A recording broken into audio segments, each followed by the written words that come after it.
It's bigger than the Statue of Liberty, bigger than Big Ben or the Angel of the North. Heck, it's even bigger than the Death Star. I mean, think about it, the Death Star isn't even real. Today, we're off to Japan's tallest statue and the world's tallest bronze Buddha.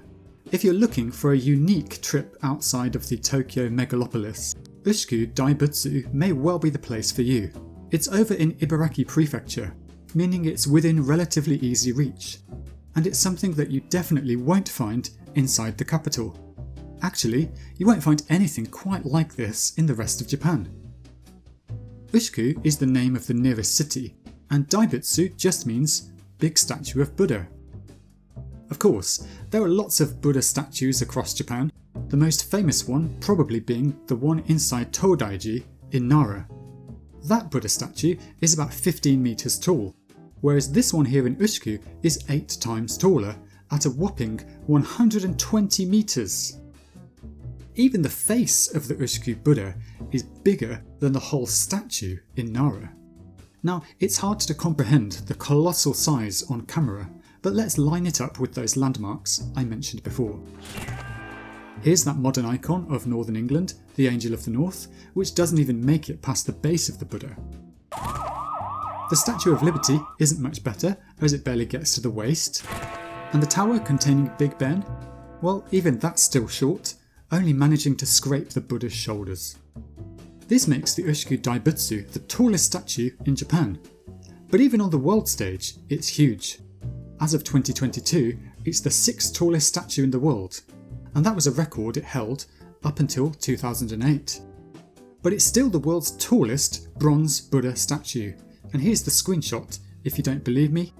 And if you think I'm making that up, here's the actual certificate from Guinness. And yes, I know it says that the statue is only 110 metres high, and that's because the base adds another 10 metres, getting it to the 120 mark. So if you want to go big before you go home, get yourself to Ushku, but make sure you stick around for some essential travel advice coming later in this video. Now, inside the Buddha, there are some impressively lit displays focusing on, well, Buddhist things. But for me, the interesting part was the exhibits showing how the statue was constructed. Essentially, a steel frame was built before pre-assembled blocks were added one by one. The frame used an incredible 3,000 tons of steel, and the bronze covering added another 1,000 tons of weight. So I find it pretty amazing that it only took 10 years to finish the entire construction. The observation deck is 85 metres off the ground, and has 4 different viewpoints through narrow windows in the statue. Supposedly, on a clear day, you can see the Tokyo Skytree and Mount Fuji, but I couldn't spot either of them, so I guess we'll have to trust this handy illustration. I'd say the views are reasonable, but not spectacular, and that's okay, because you're here to admire the view of the statue from the outside, rather than the view of the scenery from the inside.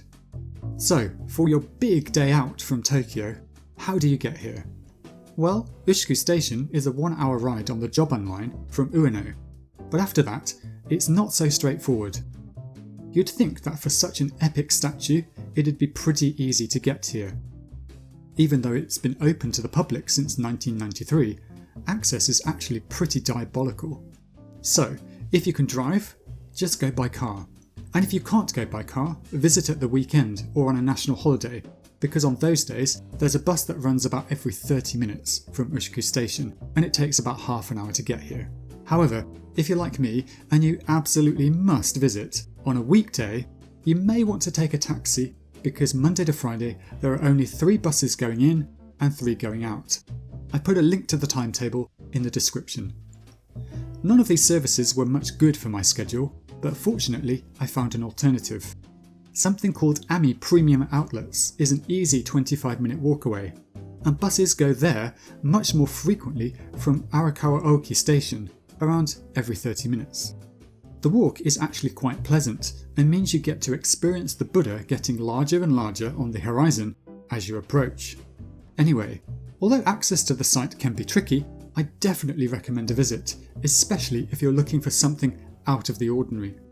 And if you're thinking of somewhere more relaxing for a day trip from Tokyo, check out this video about Japan's #1 onsen town. See ya!